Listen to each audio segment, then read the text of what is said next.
Hello, everyone. Welcome to Mini Med School. We're very excited for you guys to be here to join us tonight. I think this is our 5th year running, so we're very excited to have you all here. My name is Paige. I'm one of the co-directors who helps to run this program. Matthew is our other co-director who's doing our technical work back there and running the Zoom for us. Obviously, we also have a couple other people who are helping. Amber helped check in. Maya also checked in and is back there now. But yes, very excited to have you all here. This is our first of 5 seminars that we're going to have this spring. So we hope you'll be able to join us for as many of them as possible. Now, it is my pleasure to introduce Yaser, who is our student speaker tonight, who will be giving kind of an introduction to understanding blood tests. And so he currently is a second year in the MD PhD program, and actually did his undergraduate here at UNC, but briefly, which he did in nutrition. And then he briefly left UNC to go to the NIH to do immunology research for a little while before coming back to us here at the UNC MD PhD program. So with that, I'll hand it off to him.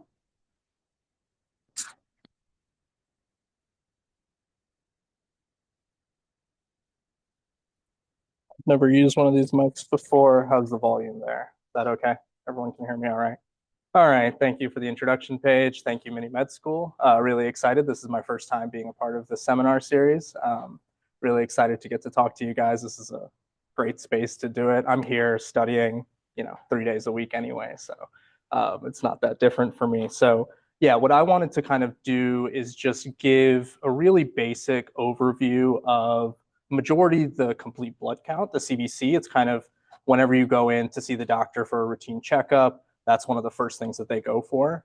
As a medical student, it's really nice as an answer whenever your preceptor asks you, what sort of test do you want to do for this patient? It's almost never the wrong answer, right? Because it just lays such a good foundation for our understanding of how someone's body is currently behaving. So I just kind of wanted to, in a stepwise fashion, go through all the different parts of the CBC, and just talk about general trends, like what do the findings mean in the context of your broader health. So to start, why get tested, right? So testing is something that on the surface might seem really simple, but in the practice of medicine, it always ends up being this sort of balance, right, between what the clinical picture is in front of you and what sort of information the labs are going to give you and whether or not or how that's going to change your management of that patient, right? So some general reasons why you might want to get a blood test like a CBC would be if you're seeing your primary care physician maybe on a yearly basis just for a routine checkup. If you're having symptoms or some sort of concerns that aren't easily explained away by clinical diagnosis, right? If you just kind of have the common cold, it might not be necessary to stick you with a needle and get a bunch of lab results if the physician has a pretty good reasonability about what's going on with you. And then lastly, and this is kind of more towards metabolic panels, which you may have seen that evaluate liver and kidney function. But whenever you want to start or stop certain medications, whether that's for heart failure, hypertension, diabetes, those obviously are never completely without risk. They can change different parts of your different organs. And so it can be important just for a monitoring sort of situation for your provider to want to kind of get routine lab work and see how your body is responding to the treatment that we've chosen. So this is, an example of a CBC with differential that you might receive.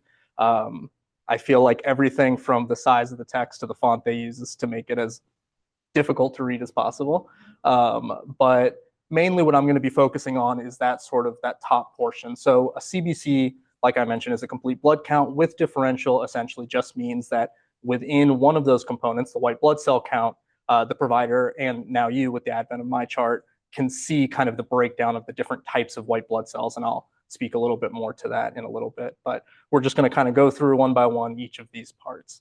And so in a more readable format, here are the different parts of the CBC as a provider might look at them. You've got your hemoglobin, which is your oxygen carrying capacity of your blood. Within hemoglobin, I know that that's kind of wordy, I apologize, but you have these different values, MCV, MCH, MCHC, RDW. All of those are just different parameters for the size and the shape of your red blood cells. So if your provider has some reason to suspect that you might have anemia or some other issue with the oxygen carrying capacity of your blood, those markers are then sort of supplementary information to kind of try and nail down what exactly is going on. But typically, that's not something that you're going to see aberrations in very frequently. Same thing with hematocrit. That's just kind of the percentage of your blood that is occupied by red blood cells, on average about 45% of your blood. Red blood cell count, as the name suggests, is the amount of the red blood cells. Same thing with your white blood cells, and I will dive a little bit deeper into the different types of white blood cells and what those tell you. And then platelets, that's something really important, and I put cells in parentheses there, or in quotations there, because I don't want to get too much into the weeds, and you might have to stop me. But what's interesting about platelets is that they're not actually traditionally cells in the way that we think about them, and almost more of a fragment of a cell that's really important in the initial stages of blood clotting. So like I said, we're just going to go through one by one and talk about hemoglobin first. So what is hemoglobin? This is a very rudimentary drawing of what a hemoglobin molecule might look like, but it's essentially made up of, it's a protein with 4 subunits, 2 alpha and 2 beta subunits.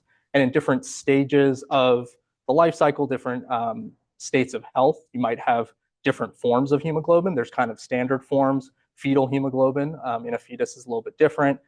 If you're someone suffering from something like sickle cell disease, that disease is in large part because your hemoglobin subunits are a little bit different.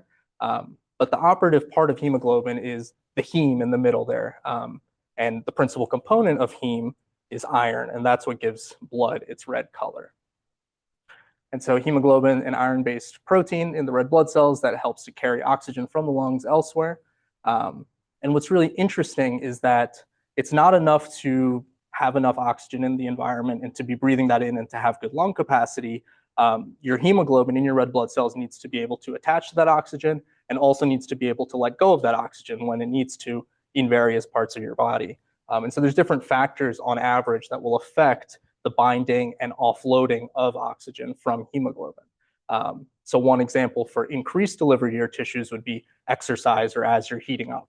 And so that's a really elegant way for the body to acknowledge the advanced oxygen needs that your body has. Whereas something like carbon monoxide poisoning, part of why it's so potentially fatal is that it's inhibiting the ability of your hemoglobin, despite the fact that you might be getting adequate oxygenation, to actually offload that oxygen into your cells.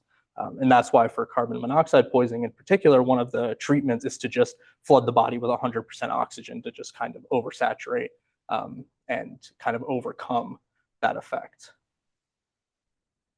And so heme, like I mentioned, the principal component of heme is iron. Iron is something that's really important for us to get in our diet. So I've just listed some dietary sources of iron. There are, of course, others. And then 2 others, which I will maybe reference a little bit later, are vitamin B9 and vitamin B12. For the majority of people, you get these in your diet through things like leafy greens, dairy, soy, poultry, red meat.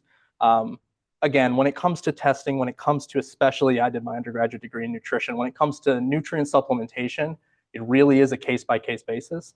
That's something that you can very easily get tested and see if you actually have a deficiency. Sometimes people really want to just supplement and supplement and supplement. And again, very few things in this world are without any risk. And so I would say that if you're eating a well-balanced diet and your physician doesn't really see any abnormalities in your vitamins, you're probably okay. But these are 3 of the key components, it's not comprehensive, that are really important for having adequate levels of heme and therefore hemoglobin and good oxygenation in your blood. So let's talk about what happens when you don't have enough. So by definition, that's what anemia is. Some common symptoms of anemia: fatigue, dizziness, chest pain, headache, shortness of breath, heart palpitations, all of which is kind of a consequence of not getting enough oxygen elsewhere in your body, right? Your heart is working harder, your lungs are working harder in order to try to compensate for the fact that your end organs don't have enough oxygen. And so far and away, the most common form of anemia is iron deficiency anemia, which is exactly as the name suggests, you're not getting enough iron. Now, the thing is that that can have a bunch of different causes, right? Either you're not getting enough iron through your diet. If you're experiencing a lot of bleeding for any reason, that can also result in decreased levels of iron, whether that's heavy menstruation, you may have peptic ulcers that have a tendency to bleed. And a big one too that we keep an eye out for is overuse of non-steroidal anti-inflammatory medicines like Advil. just because those have a tendency to cause peptic ulcers, and then those can kind of, without you really realizing it, you know, over time, small amounts of blood that you're losing can result in iron deficiency anemia. Another common cause of anemia is what we call anemia of chronic disease. And this is another really kind of elegant protection that your body attempts to mount against chronic inflammation. So whether you have a chronic infection or a chronic inflammatory disorder like diabetes, what the body actually does is it upregulates or increases the amount of a certain protein called hepcidin. And what hepcidin does is it actually prevents iron from being used in your body, because a lot of pathogens that cause common infections, viruses, bacteria, they like iron and they like to use iron as fuel. So sort of this evolutionary protective mechanism is, well, if our body is currently being racked with an infection, let's kind of sequester the iron, keep it out of the hands of these pathogens. But of course, it's not always perfect. And sometimes, you know, if you are living with a chronic illness, you know, on top of that, you may have anemia of chronic disease. And both of those, you know, Dr. Fedoriw, you can speak to it a little bit more perhaps, but I think, you know, typically iron supplementation, things like that, treating the underlying cause can provide a lot of benefits for those. Like I mentioned earlier, certain B vitamins are really important for the production of heme. Same thing as with iron, wherein it can be an issue of whether or not you're ingesting enough of it and eating a balanced diet, but it can also be other things. Alcohol is a big culprit that impairs your ability to properly absorb a lot of vitamins and nutrients. And same thing, poor absorption in the GI tract, that's kind of vague, but things like inflammatory bowel disease, celiac disease, anything that's kind of affecting your small or large intestine can affect your ability to absorb these vitamins and produce heme as a result. And then you have, you know, there's a multitude of hereditary disorders, like I mentioned with the alpha and beta subunits as well, such as sickle cell disease, that would inhibit your ability to have adequate levels of hemoglobin. And then, like I mentioned, you know, a big bulk of that, you know, really kind of intimidating for me, CBC, are these factors that aren't really something that you look closely at unless you suspect that there's some sort of symptomatic anemia going on. And then these factors can kind of help you determine the cause. Just to give kind of general framework, most of those are related to size. And so the more common anemias, iron deficiency, chronic disease, when they've been going on for a long time, because you have less heme, simply put, the red blood cells that you're putting out tend to be smaller in volume. And so that's kind of a confirmatory test that can, or an extra layer that will help determine the cause of your anemia.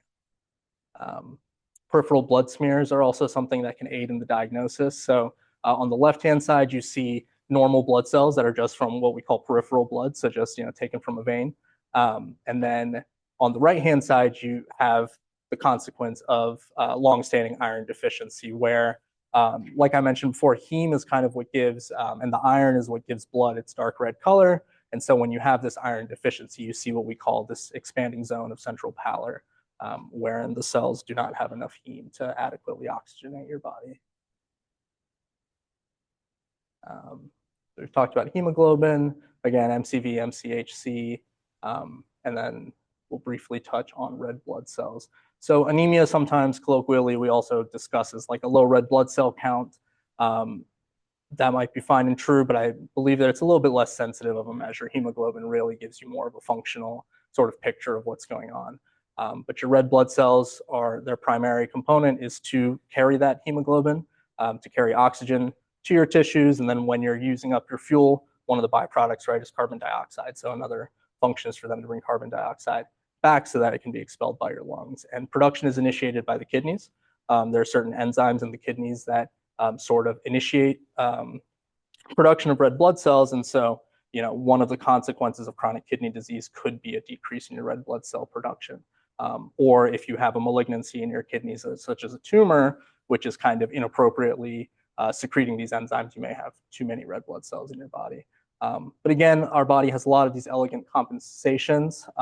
So if you're in a state of kind of chronically low oxygenation, you may see a slight increase in your red blood cell count, and that's totally normal and to be expected. So whether you're newly at high altitude, if you suffer from sleep apnea, where you're kind of having these moments in your sleep of not getting adequate oxygenation, if you have longstanding lung disease, congestive heart failure, all issues in which your kind of systemic circulation and ability to deliver oxygen and excrete these waste products is compromised, you may have a slight elevation in your red blood cell count. And so now moving on to white blood cells. This is a very beefy topic. Immunology is a passion of mine, and so unfortunately there's not enough time to go through everything, but I'm going to kind of talk about the three major types of white blood cells, or the three most specific types of white blood cells that you may see on a CBC with differential. Number one is lymphocytes. So those are your T cells, B cells, and what's called natural killer cells. And the information I have here are just general trends. So on average, your lymphocytes are going to mount your antibody-based responses, your cellular-based responses against longer-term pathogens. So when you get vaccinated, what you're doing is you're primarily priming your lymphocytic systems to respond, really adequately and quickly the next time you're exposed to that same pathogen. And so typically when you see changes in lymphocyte counts, it's on average, viral infections, although bacterial and parasitic infections can certainly influence that lymphocyte count. And there's just a cute little picture of a lymphocyte. Neutrophils are part of what we call the innate immune system. So those are a little bit more fast acting. That's typically, I've got the word acute there twice, it's typically against acute bacterial infections. So like one of the scenarios is if you have a patient with meningitis, for example, which is inflammation of the lining of the brain, we know that bacterial meningitis is really severe, and that's something that we want to get them started on antibiotics right away. Viral meningitis tends to be a little bit more self-resolving, and so one of the ways that you can confirm whether or not you should be, particularly concerned about a case of meningitis is to sample the spinal fluid, and if it's got a really high neutrophil count, that might raise your suspicion that it's a bacterial infection and warrants, more aggressive management versus something viral. So these are general trends, but they do give us some really valuable information. There's some neutrophils. And then eosinophils, this is something that's a little bit more of a fringe case, but is something that's highly specific when you see them. They're really involved in your allergy responses. So if you have eczema, which is kind of a long-standing chronic allergic response, if you have asthma, psoriasis, those are all mediated in large part by eosinophils. So if you have someone with shortness of breath and all these classic respiratory symptoms, and you sample their the mucus coming out of their nose, and you see really high levels on more than average of these eosinophils, you have a reasonable suspicion that it might be an allergic response. And then parasitic infections as well. It's quite specific for that. And there is a sweet little picture of our eosinophil. So white blood cells, they can go up, they can go down for a lot of different reasons. This isn't something, again, I want it to kind of be a central theme that, singular lab findings are not the basis for clinical diagnoses, right? They're just pieces of the puzzle. But on average, you see increased leukocyte counts. Leukocytes, just another word for white blood cells in general, in acute infections, right? COVID, pneumonia, pancreatitis, so many of the pathologies that you see in the body are because of infections in various organs, and so very common to see elevated levels of white blood cells there. Long-standing autoimmune disorders, autoimmunity just being where your body's kind of inappropriately attacking its own cells. So makes sense that we're going to be increasing the production and the usage of our white blood cells. Stress, a lot of times, again, minor increases in this white blood cell count are not really concerning for anything particularly serious. In states of pregnancy, exercise, post-surgery, it's very common for your white blood cells to go up. Certain medications, such as steroids, cause an increase in your neutrophils, also to be expected. And then more rarely, if you have disorders of your bone marrow. So most of these cells are originating from your bone marrow. And so if you have a malignancy, tumor, which is kind of uncontrolled growth of your bone marrow, of those cells that are the basis for your white blood cells, it stands to reason that you may see increased levels of those white blood cell counts. And it's a bit of a spectrum. Slight elevations might be a little bit less concerning on average than if someone has over 100,000 white blood cells. And then decreased is, I think, a little bit more uncommon, but if you have chronic long-standing infection, your body's usage of your white blood cells may exceed its ability to produce them, resulting in a decrease in your overall white blood cell count. Same thing with autoimmunity and bone marrow disorder. So as you can see, unfortunately, medicine is not so algorithmic to where you can just say that, okay, they have elevated white blood cells, they have decreased white blood cells, that means that they have this cancer or they have this infection, right? Like these things happen over time. It really depends on the snapshot, the clinical picture at that moment as to whether or not your white blood cells might be increased or decreased. And then finally, getting to platelets. I apologize, this next table is a little bit wordy, but I'm gonna walk us through it. So platelets are, let me start over. So when your blood needs to clot, whether that's because of something that's happened, like a wound on the skin or an ulcer in your GI tract, or because of some process that's inappropriate and your body shouldn't be necessarily clotting, there are two steps to it. There's primary and there's secondary clotting. Primary clotting is from your platelets. And what happens is platelets get recruited to the area of damage and they form what's called this weak plug.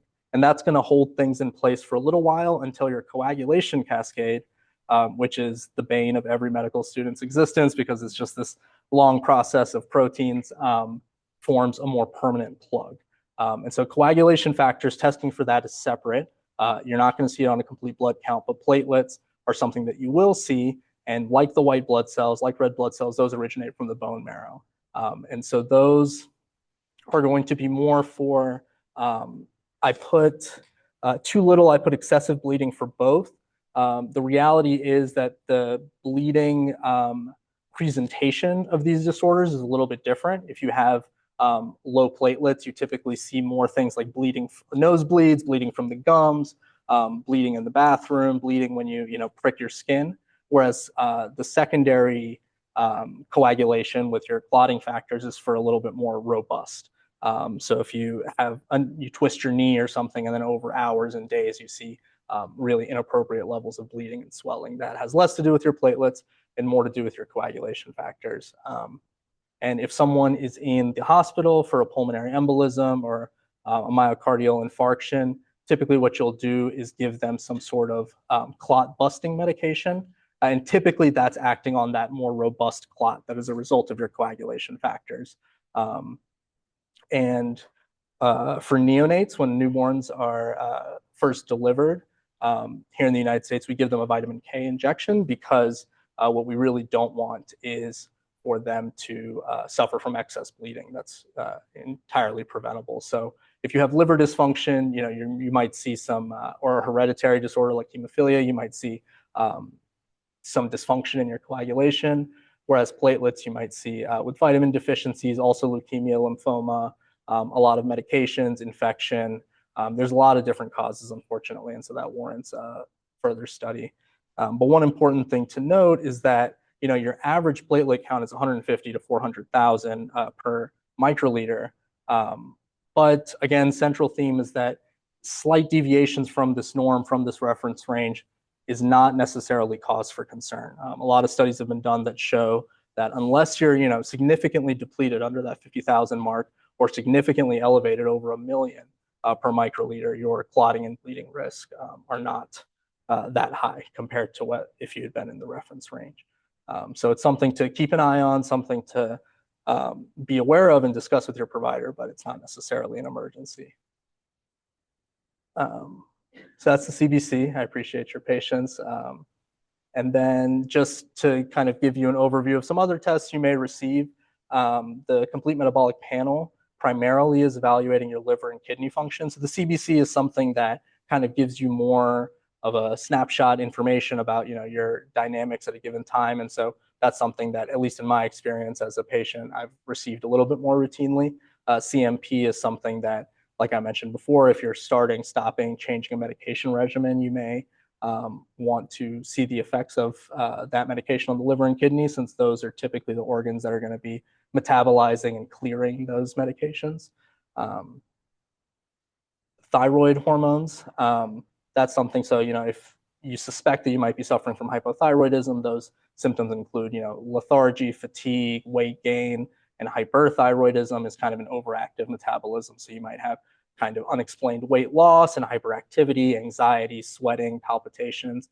But again, these tests, CMP not so much withstanding, but these are things that, if you have reasonable suspicion or your provider has reasonable suspicion, you may want to chase down. But I would say if you have a few days of feeling a little bit under the weather, the odds of it being a thyroid issue are a little bit less.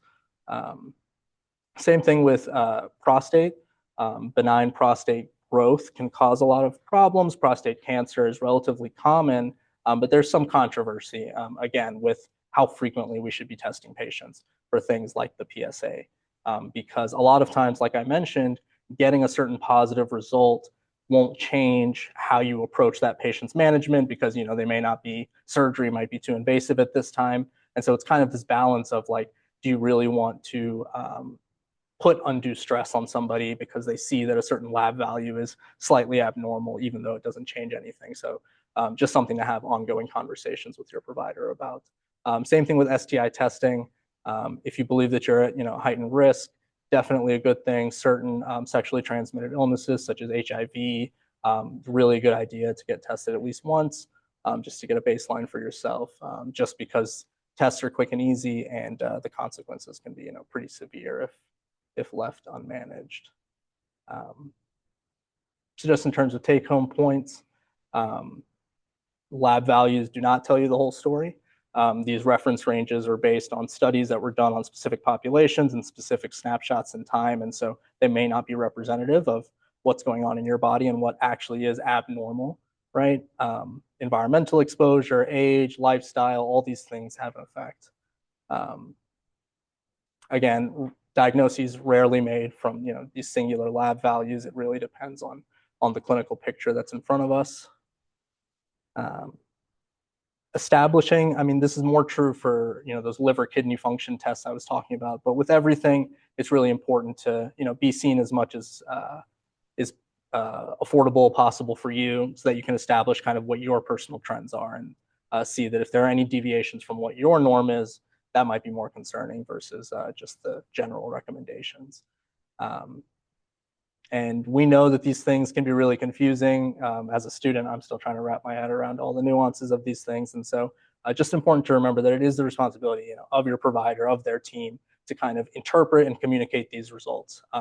Google, ChatGPT can only get you so far and might just cause you a lot of undue stress. And so please don't hesitate to reach out via MyChart, calling offices. There are no dumb questions. A lot of these things, when you're a professional, you take them for granted, that other people might understand the nuances of, but it's really important to keep an open line of communication. So that's all I have for today. I want to thank all of you. I appreciate it.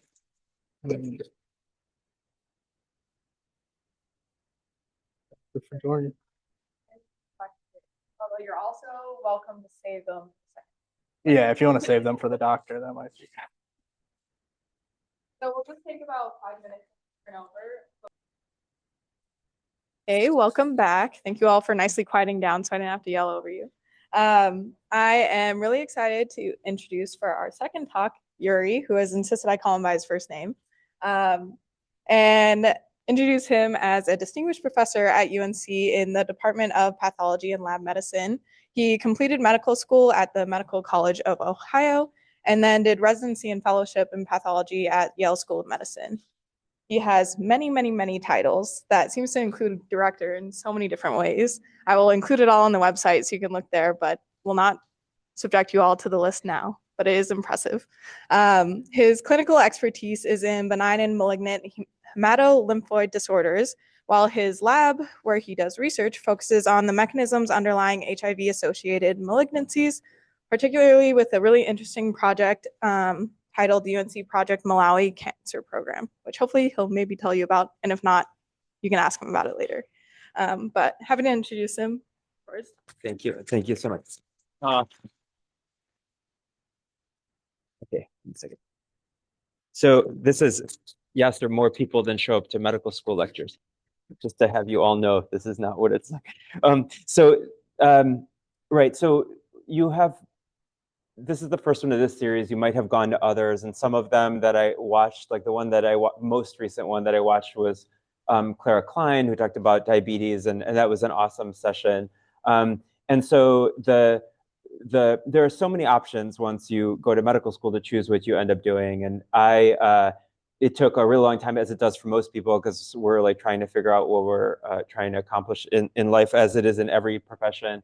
And so I finished medical school and then went to residency for pathology, to like my mother's dismay that I wasn't a real doctor, and then here we are. So, and I focused then on blood diseases, and that will be the focus of this. And thank you again, Yaser. I will try to build off of the stuff that you had said. So probably the most valuable part of this is the overall discussion of laboratory testing. So it's true, you can't, like, one single lab test rarely means something specific, but at the same time, the overwhelming majority of majority of clinical decisions are based on some laboratory finding or another. And so that's very relevant. And it's not as easy as just like in a research lab, for instance, from the MD PhD crowd, of like just running a blood sample on a machine. The machine needs to be calibrated, and it's nationally accredited in these laboratories. And so there's all these like QI things, and there's hundreds of people working to get a single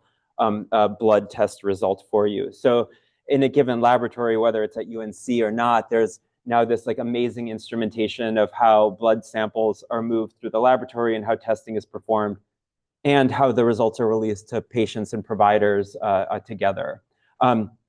Some of that is also interesting. So the reference ranges as to like you have all gotten, everybody, whether you're in medical school, we're in medical school, never intend to be in medical school, have gotten a lab result that says like abnormal something. And then it's like terrifying because you're like, I'm abnormal in some way that I did not realize that was abnormal, right? So those reference ranges as to what is normal and abnormal it doesn't capture 100% of normal or abnormal. It captures 95% or 98%. And so there's just like inherently going to be people and values that are outliers of that. So if you have like one random lab value, you're not dying. That's abnormal. Like you're not. I mean, you're dying, but like not like imminently. So that's like critically important, and that's probably most questions that come in from patients and physicians as well. So Clara presented her talk in a similar way of like, this is what medical school is like. You spend the first year or so talking about what is normal physiology, and then you spend the next year or so talking about what is abnormal pathology. And then in the third and fourth years, you learn about how patients present with whatever disease that they have or whatever presentation or just for clinical follow-up, and then how to deal with those changes that you end up seeing either clinically or in a lab test. And that lab part of it is what we'll focus on. So as Yaser had mentioned, there's this hematopoiesis, which gives you, it is the development of all your peripheral blood, meaning all of your blood cells that are circulating in your blood, or all the cells circulating in your vessels, develop from a bone marrow precursor. And so this is, again, kind of very weird looking cartoon, but if you follow me, there is a stem cell on the left, a hematopoietic stem cell on the left. So this one single cell can give rise to everything that is your hematopoietic cells. So it's pluripotent. It could become a red blood cell, or it could become a cell that makes platelets, or a cell that makes lymphocytes, et cetera. And then through a bunch of signals in your bone marrow, it starts differentiating into different cell types that become your immune system or your blood counts or all of it. So this is all happening in there. And so it's really neat. From the internet a long time ago, and I've been using it since like the early 2000s. And it's because it's like, there's so much work that went into making a cartoon like this. And it's like, that's the remarkable part of research in clinical medicine, is that like it can be distilled into something that looks like a child made it. And yet it's taken generations of trying to understand how this biology works. And so I love this part. So the normal peripheral blood, we call it peripheral blood, but the normal blood that we see, as Yaser had pointed out, is composed of like some fraction. So there are the red cells that you see as being, let's see if you can see this.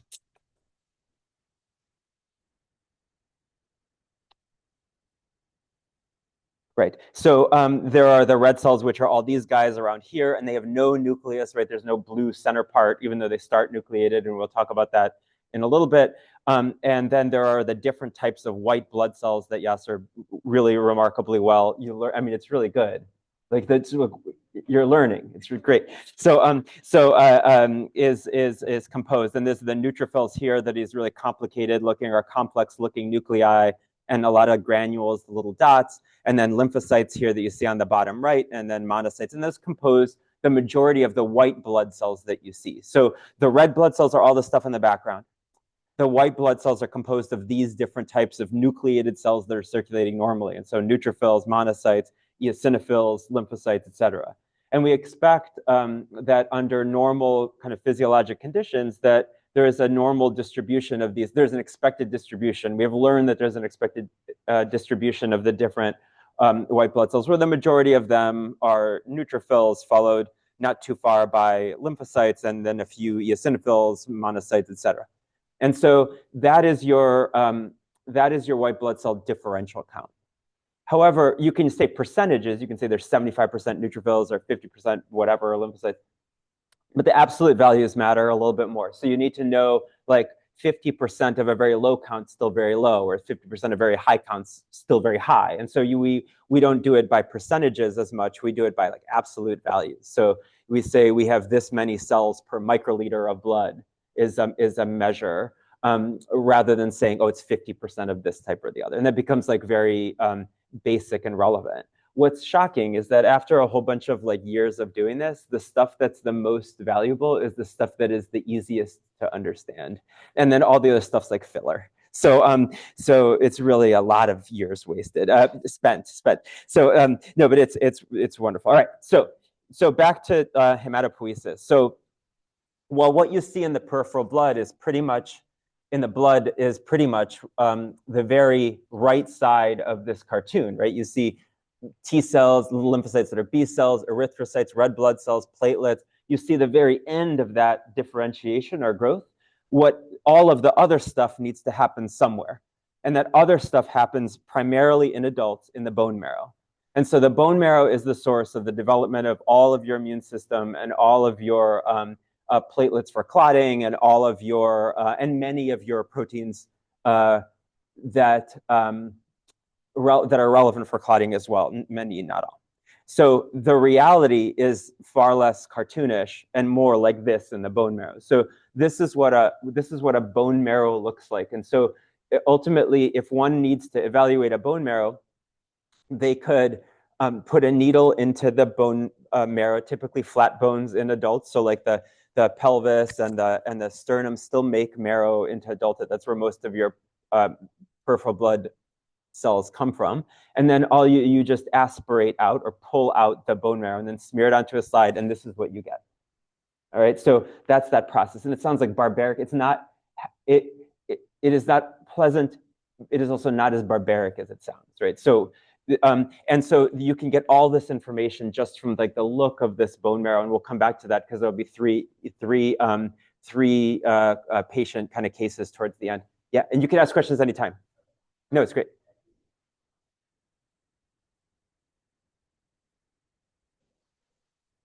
Okay, it's really good. So the question is would a bone marrow transplant be similar where you take it out and put it back? So there's many ways of bone marrow transplanting. There are transplants that allow you to pull cells from the peripheral blood. It used to be that you only would dig out marrow, lots and lots and lots of it.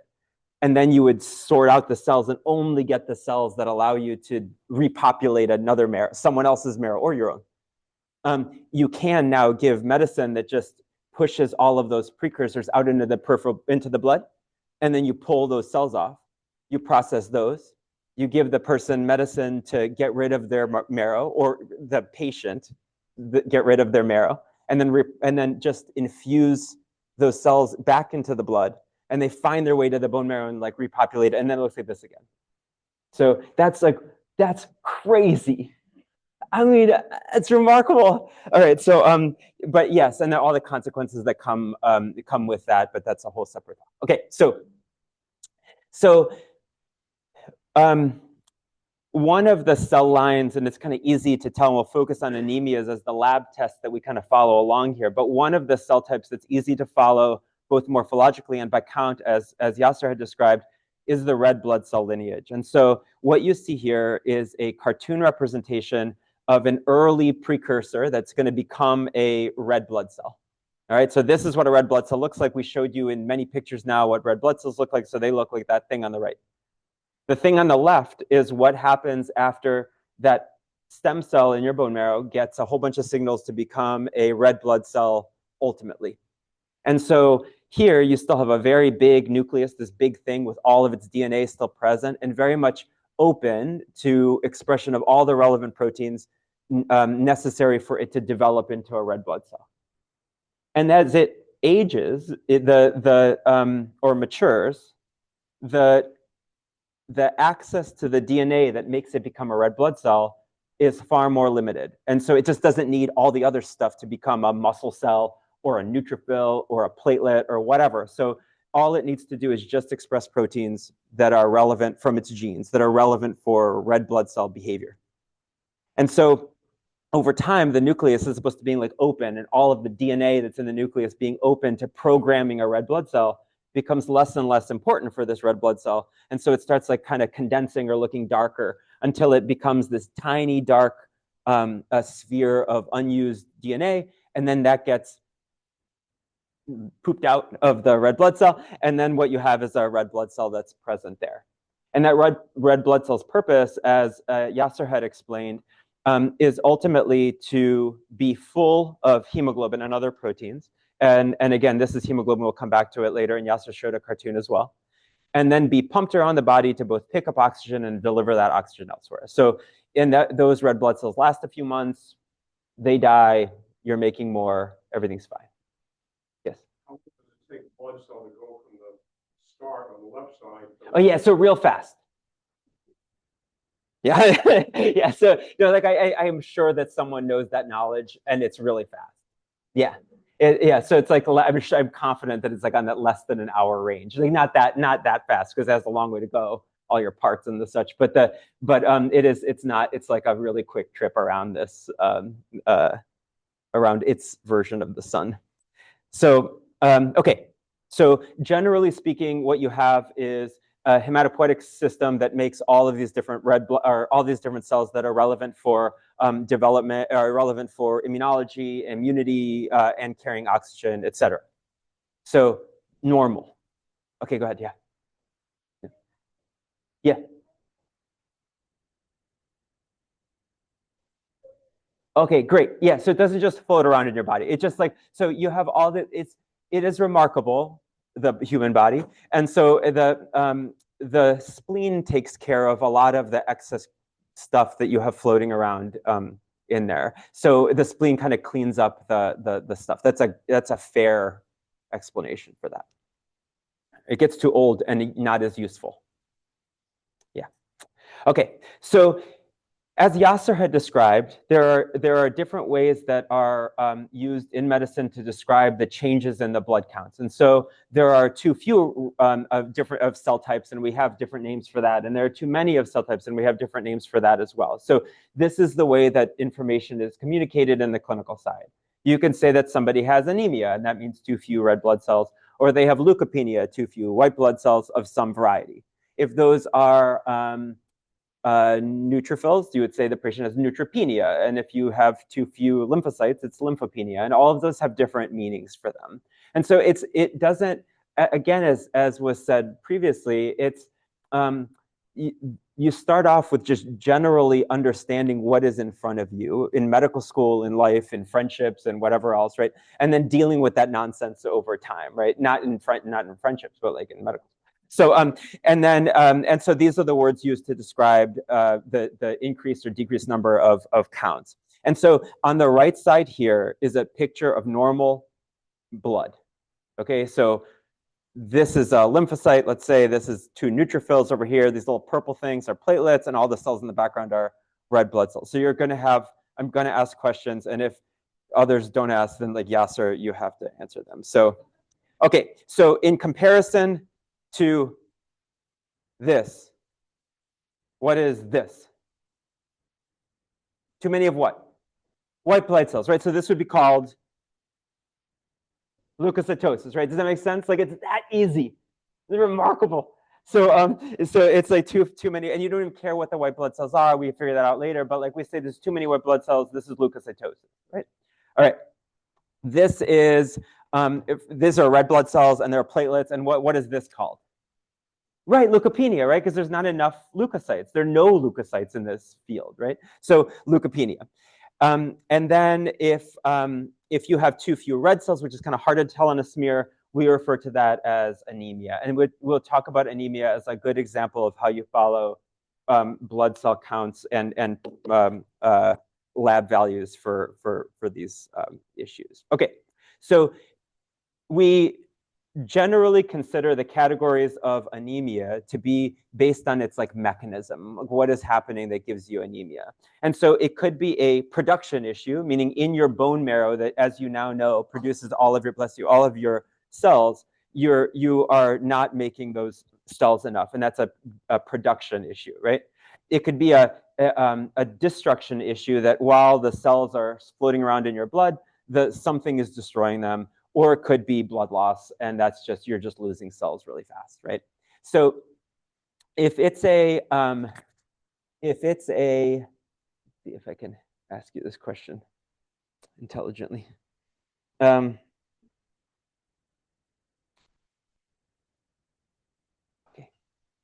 So the way that, because it is helpful, and as Yaser showed, there's all these different ways of, all these different reasons for production issues, and all these different issues for destruction issues, and all these different, well, blood loss is easier, but like you have all these different ways for having anemia, then like we have to have some way of telling the difference between those. Blood loss is easy, right? Like it's coming out somewhere, right? So you can like look for it in that way. The destruction and production thing is a little bit more challenging.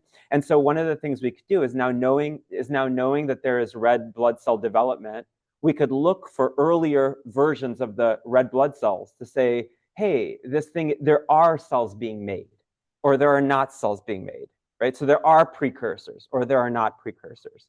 And so those we call reticulocytes. So when I said, oh, these red blood cells have these big nuclei and the nuclei shrink down and then they get extruded and you become a red cell, right before it becomes a red cell, it still has this like purplish hue, like the thing on the left. Does that make sense? That like purplish, and that's still some like nucleic acid, some of its RNA and DNA kind of still in there, and it gives it this like purplish look. So when we look at that thing on the left, we say these are red blood cells, and this is likely not a production issue because the patient is still clearly making early cells, like earlier cells are coming out. Sometimes there is so much in the marrow pushing the cells out, or the marrow is trying to respond to a anemia, that you get cells like you see on the right, which are the nucleated forms of red blood cells. So it's like kind of before those nuclei, the little purple dot should have been extruded from the red blood cell. And in this case, the body is like either having those cells pushed out or is trying to make red blood cells so fast that some of the earlier precursors happen to spill out into the peripheral blood. And that's true if you had a really sudden bleed. 2 or 3 days later, if you checked that person's blood, they would have those cells in the blood just because your body's like, I gotta fix this, the hole, wherever that hole is, right?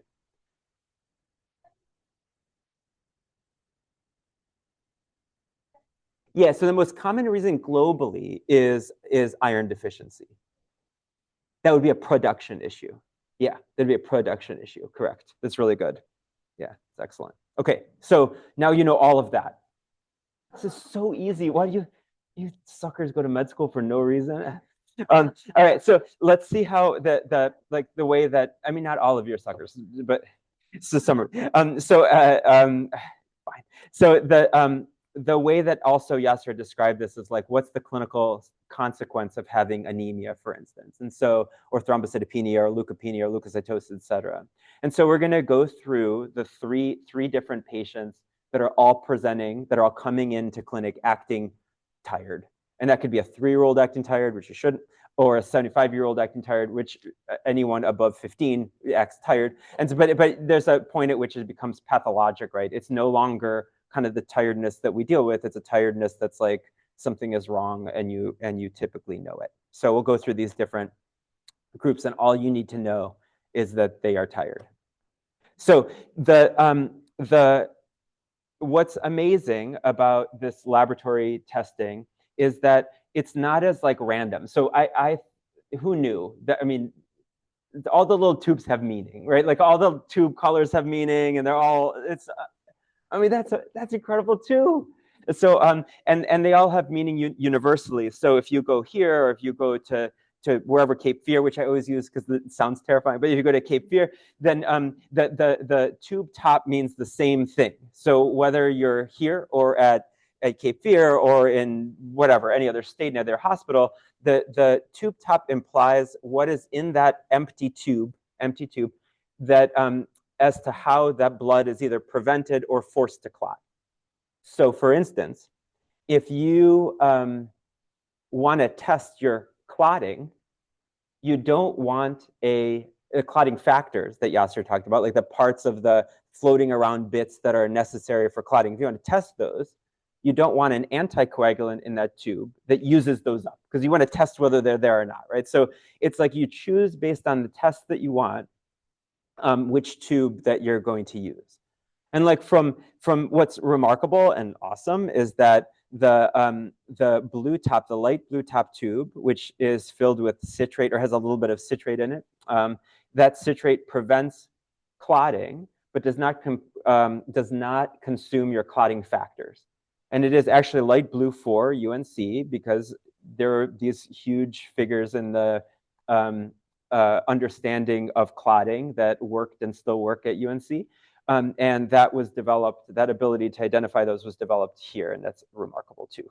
So, which you didn't know until I got here. So, and then the tube that you will commonly see, and the one certainly used for the CBCs that we talk about, is this purple top tube. And so you have a EDTA, which binds calcium. It's a chelator of calcium. The calcium is necessary for clotting, and then therefore, if you remove the calcium, you remove the clotting. Okay, that kind of makes sense, right? Okay, so you could look at the smears the way that we looked at them before, and you could say, oh, this is too many of this cell or too many of the other cell or whatever. But counting those things would take forever. Like, what human beings are going to count? There's like hundreds of us, right? They're like, the hospital's full of samples. There's no person that's going to be like counting these cells, right? And the most the person can count is like a few hundred in a few minutes, and you need to count like hundreds of samples in a few minutes is what you need. And so CBC analyzers, or complete blood count analyzers, are how those results are developed. And so Yaser talked about what those results look like on the end, and we'll talk briefly about how those results are actually gathered in a laboratory. And so again, the reference ranges are slightly different depending on the population in which you work. And so if we are a relatively diverse state and relatively diverse area, we are required to make sure that that which defines our reference ranges is from the population that's present there. Does that make sense? So like, right. And so whereas that population is different, whether it's here or in any other part of and most of the time it falls within a relatively similar range, but it's not the same here as it is in the Northwest or as it is in the Northeast. It's just not the same reference ranges, all right? And so you could be normal by one, abnormal by the other, and you're still normal, right? It's like it doesn't matter too much, but that's relevant. I think probably more relevant than any of the other facts that you see here. Okay, so we need an instrument that counts cells really, really fast and tells you what they are without having to have a human being look at them, because that is costly and inefficient. And so CBC analyzers are based on this principle of flow cytometry. And so what happens is the tube of blood is delivered to a laboratory, and it gets placed on a rack with other hundreds and thousands of other samples. And it gets routed throughout the laboratory, and it goes into this instrument completely on its own, and then scanned completely on its own, and no one's touching anything. And it gets a very quick sample, is pulled from that tube, mixed with some sort of markers, which we'll get to, and then injected into a fluid stream. And that fluid stream is tuned. The speed of that stream is tuned so that the cells all line up in single file. So I know, it's amazing. You're counting like thousands of cells per second. I mean, that's incredible. So anyway, that which you see here is the fluid stream, and this red dots represent the individual cells. Then you shine light on them, and just based on how light affects the cell and how light scatters from that cell and is marked, or how the cell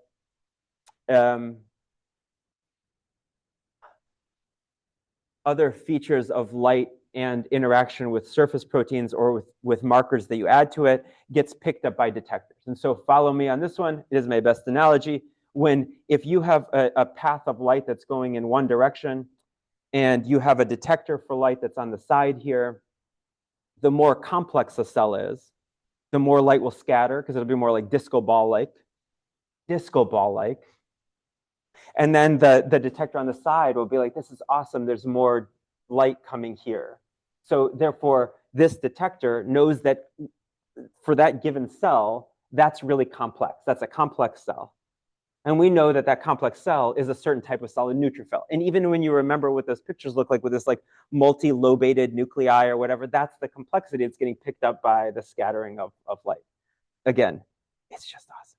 So if you look at this as a distribution of what every kind of printout or instrument or whatever gives you, it has a side scatter value and a forward scatter value. And those things are not critical for you to understand except for the side scatter.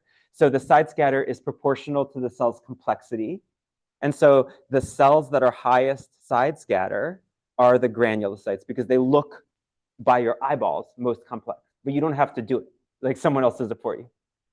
And then you set criteria and you say for a given CBC that measures all the stuff that Yaser showed you, like all these features, most of which no one ever cares about, there are like levels that are either acceptable or not acceptable. And if they're not acceptable, then a smear is made and then a human being looks at them. So it cuts down the number of smears that you have to look at. Does that make sense? Okay, great. So that's how that works. Okay, so here are patients. One is 3, one's 58, and one's 75. They're all tired. All right. So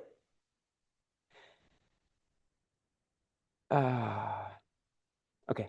So the 3-year-old, this is where we're starting first. I'll go backwards. So the 3-year-old has features in this peripheral blood that are not normal. And one of those features that you see in your peripheral blood is that instead of looking like normal-ish red cells like that thing, there are abnormal-ish red cells like that thing. And so even if this was run on a CBC analyzer, the CBC analyzer would say these are not normal red cells. There are red cell fragments in here. So there are red cell fragments in there and someone needs to look at it. So someone looks at it and looks at it. More often than not, no one even needs to do that because based on the presentation of this patient, then you could predict what the answer is going to be, and you only test for things to confirm your suspicion. You don't like shotgun things because then you find stuff. Yeah. Again, that's a valuable life lesson. So don't pick at things. Just let it be. Okay, so then that's that. And so the suspicion was that there was something abnormal with the patient's hemoglobin. Yeah, go ahead. Yeah, we're getting there. Yeah, we're getting there. It's wonderful. This is exactly this. So other types of tests that we do are to evaluate what we end up seeing or what is noticed in the CBC. And so one of the tests that is used in both a lot of basic science as well as in clinical medicine is called high pressure or high performance liquid chromatography. And all it is that you have whatever your sample is here, and you inject that sample into a column of stuff that you design. And then as the sample is pushed under high pressure through this column, the proteins or features that you're interested in start coming off the back of the column differently, right? So imagine that if you took just a toilet paper roll or whatever and you filled it with cotton and whatever, you could imagine that you could have like a lot of stuffed cotton and it would let fewer things through, or like less cotton, it would let more things through, and then you could evaluate different features, right? So that's the same thing with the proteins that you're interested in blood. So you're saying, oh, we knew that sickle cell, that looking cell, funny looking sickled cell is abnormal. And so we want to know if our suspicion is confirmed as to what that is. And this is the way that we do it. And so what ends up coming off of the column and picked up on a machine is the different hemoglobins, different forms of hemoglobin that a person has in their adult form, right? So this is, I will get back to this big peak here represents normal hemoglobin A. So just trust me, normal hemoglobin is called hemoglobin A. All right, so the majority of this is a normal patient, a normal person, a normal participant. And the majority of this sample is under this big curve, and that's normal hemoglobin A. This is the expectation of what we see in a healthy adult. There are a little bit of different types of hemoglobin A2 and hemoglobin F, and that's like Yaser said that as well. There's just different hemoglobin types, but generally speaking, you have a bunch of hemoglobin A. This, interestingly, and there's all these different other peaks here. So these different other peaks here, total aside, these represent sugared up forms of hemoglobin. So if you have a lot of sugar in your plasma, then sugar ends up sticking to the red blood cells more, right? One of these little peaks was called hemoglobin A1C, and that is the peak that's measured for diabetes care, and right. So this is where it came from. So I know, also amazing. Yeah, all right, I know, it's so exciting. All right, so but generally speaking, you can tell whether there's like too much sugar or too little sugar based on how much sugar is bound to the red blood cell or the hemoglobin in this case. Okay, this is normal, and this is the patient, the abnormal one. So you don't even know what they mean. It's just like, this does not look similar to that, right? So this peak, A peak, the normal hemoglobin A, is pretty much not present. And then there's a peak over here, and that peak over there is the one that we're interested in, and that is hemoglobin S, or sickle cell, or sickled hemoglobin.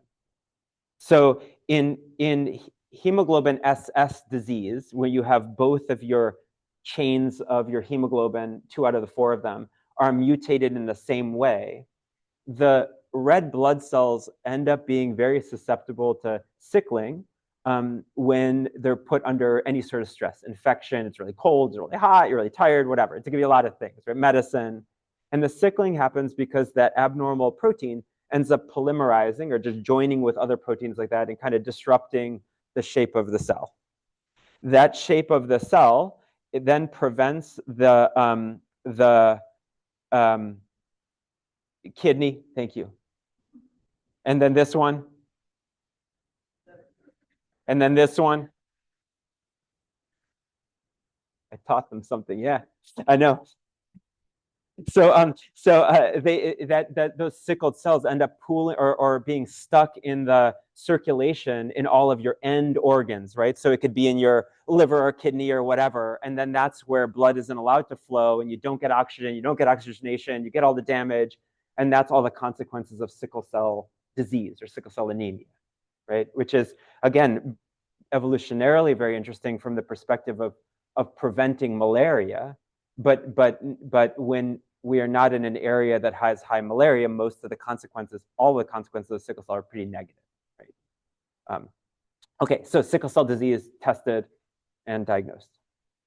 All right, so that's a 3-year-old that's tired. So that 3-year-old has like a lot of options now, more options than 10 years ago, but shockingly few compared to what you believe, yeah, where it should be. Like, okay, so that's a whole, again, separate conversation for drinks after mini med school. Okay, so this is the 58-year-old. And so what do you think about this peripheral blood relative to normal now that you know what normal looks like? Too many white blood cells. Yeah. And so these too many white blood cells are, not only are there too many of them, they're too many, and they're all of the same type, right? You don't even know what they are, but they're all the same type. They're not neutrophils, because you know what those look like. And so you would put these in a CBC analyzer, and it'd say, this is all lymphocytes, okay? So in a normal bone marrow, you want the bone marrow to look like this, which is the same picture from the beginning. You don't know what the cells are, and it really doesn't matter. It's really mixed. It's like a lovely population, diverse population that is developing all of your immune system and all of your counts. In a patient with a bone marrow full of disease, instead of having all of the mixture of stuff, you have like one type. It is, this homogeneity is never good. And so this is a disease called chronic lymphocytic leukemia, which is really common. And it is an interesting malignancy, a cancer of mature lymphocytes that that often doesn't impact the life of the patient that has CLL. In fact, sometimes if the person doesn't have symptoms, they don't need to be treated at all. Like it's okay. Once they have symptoms, they could be treated. And even then, right? Sometimes it could become bad. Everything like kind of bad could become worse. But it's not in terms of like cancers, this is not like, one would feel better to be dealing with this cancer than many other types of cancer. Fair? Right? That's not, yeah, that's sensitive to the fact that many cancers are sad. Okay. So I remember showing you the nucleated red blood cell that you saw at the beginning when I said, oh, there's reticulocytes, right? The early precursors, and sometimes like a nucleated form, an earlier form gets pushed out. If you have something that's occupying your bone marrow space, just based on forcing out the other cells, you will sometimes have nucleated red blood cells present. So in this case, it's a production problem rather than a sickle cell destruction problem, because the cells are being forced out of the way, and you don't have enough space in your bone marrow to make normal other types of cells. So this person could present with anemia, being tired, but their issue isn't the red blood cells as much as it is this tumor taking over their bone marrow space. And then finally, the 75-year-old. So in this case, someone here said it before, this is leukopenia, right? So there's no white blood cells present. And so in this patient, not only are they leukopenic, they're also anemic. And so the anemia comes where, again, this is the development of normal red blood cells that you see here that I showed you before. And in this patient, the anemia and leukopenia are coming from what's called a ineffective hematopoiesis. And so rather than seeing all these like, seeing all these like healthy looking precursors of red blood cells with very round nuclei, it's very like clean looking, and this is the expected pattern. You have cells in there that are red blood cell precursors that look like they have, like it's like a snowman, this thing. And so there's all these like abnormalities to it, like dysplasia, it's a dysplasia, it's abnormally growing in the bone marrow. And this is something called myelodysplastic syndrome, which is also common. And it's typically a defect in a very early cell, like somewhere around here. And so while a patient may only have anemia or may only have leukopenia, everything that's coming out of that bone marrow is cancer, which is also interesting to think about. So the types of mutations that happen at this stage of development might only lead to one type of loss of a cell, but all the cells coming out of it carry that mutation. And so if you're interested in knowing what those types of mutations are, you can identify those mutations even in cell lines that are not decreased. So even when a count is normal, you could say these are the mutations that are diagnostic, that help you tell how the person is going to do or be treated. You can identify those one way or another.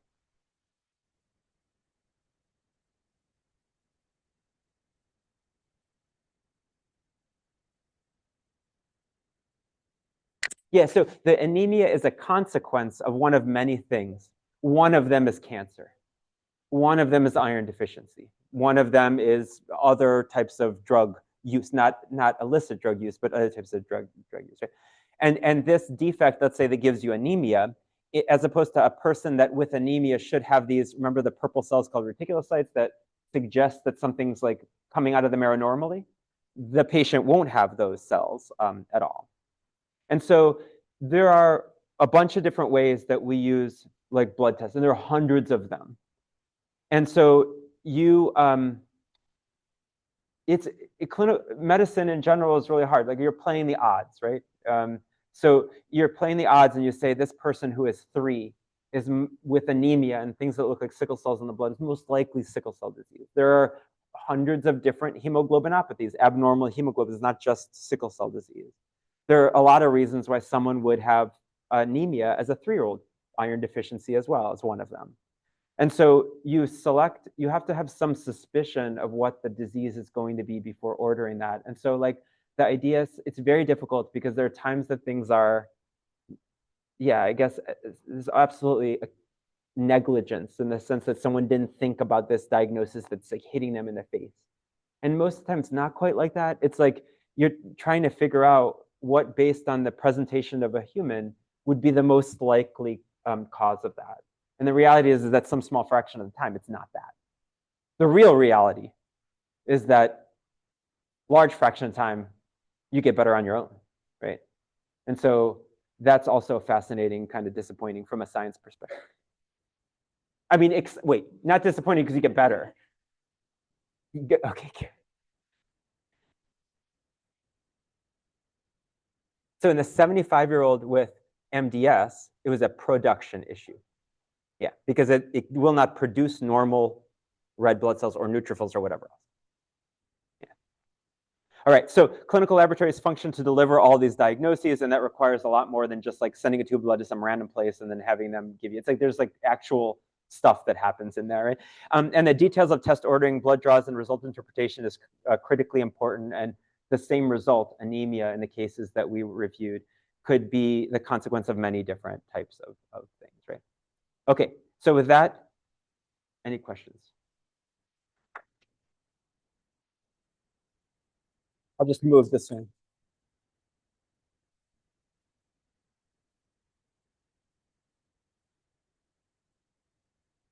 Okay, MDS. Okay, yes. Yeah, for sure. So what is the general management for the 75-year-old patient? Thank you. For the 75-year-old patient that was diagnosed with myelodysplastic syndrome. So myelodysplastic syndrome isn't quite as like one size fits all. There are some myelodysplastic syndromes that, again, don't affect life expectancy. Those patients don't need to be treated. So interestingly, there are times though that a 75-year-old, especially in 2020 this year, is a healthy 75-year-old and has plenty more life to live.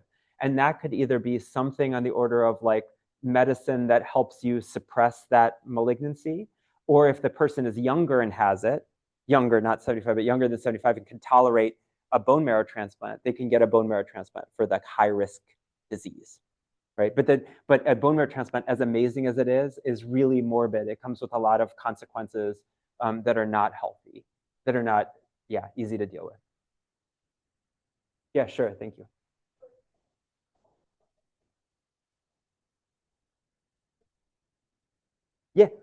Yeah, that's really good. So there's some cancers that are, and that's what we call it, like chronic lymphocytic leukemia or CLL. It's like a chronic disease. But we know just based on studies that there are certain chronic diseases that you just watch. So like CLL, if the person's doing fine, they come in every 6 months, every year, they get their blood drawn and they see the blood, that white blood cell count increase or stay kind of the same or whatever. And it'll increase to the point where it's affecting other lines of the peripheral blood, and then they need treatment because that's going to be dangerous if they're neutropenic and they can't fight off infections or whatever else, then they need treatment. There are other times, like there's some chronic diseases that you must treat even if the person presents asymptomatically, meaning if they came in for a routine screen, you identify something that's in the blood, and those diseases you need to treat because they will turn bad and they will affect the person, and you need to treat them before it turns bad. Is chronic myeloid leukemia, which could become a very acute leukemia, a very dangerous leukemia, if it's untreated. It will become a dangerous leukemia. Is that good?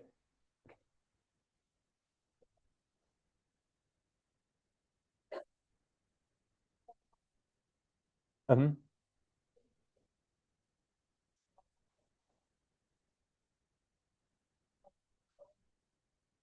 Yeah, so that's great. So there's several things about this. Sickle cell disease, for better or worse, we're far more aware of that. So the question is like, because as a 3-year-old, will it matter how they develop? What are the changes when the diagnosis is, whatever?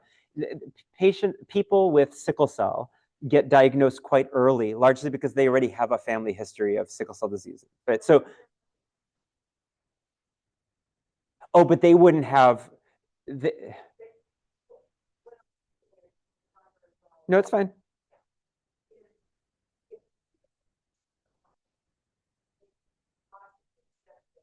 Yeah, good.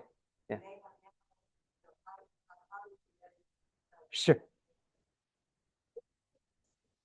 If it were leukemia. Great. So the question is that like, we know this is sickle cell and it has a certain presentation, but there's also diseases that are common like leukemia, especially in kids. And thankfully, leukemia in kids is curable, but leukemia in kids is common. And so, or mostly curable.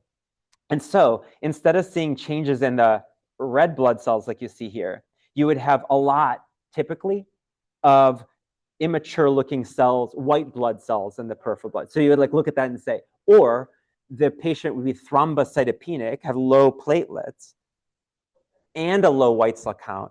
And because leukemia is common, you could do a bone marrow biopsy and it's full of those same immature looking abnormal cells that we do all this other testing for.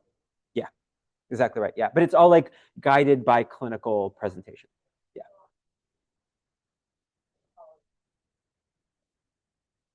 Yes, correct. Yeah. But they're little and they can handle it, which doesn't make it easy. Like I keep thinking about that from my own kids. Like if my kid had ALL, the leukemia, I would be devastated, even though I know that like chances are it will be okay. So both are true, right? You could, and that's different. That's the hard part of clinical medicine. So far, like as we talked about, like the clinical medicine hard part isn't the science. The clinical medicine hard part is dealing with lives, right?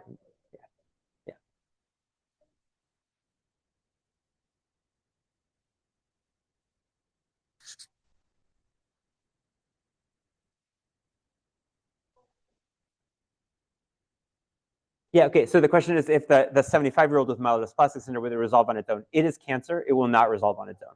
Yeah, so it needs to either be followed or treated or something. Yeah, it's a great question. Okay, awesome, thank you, in time.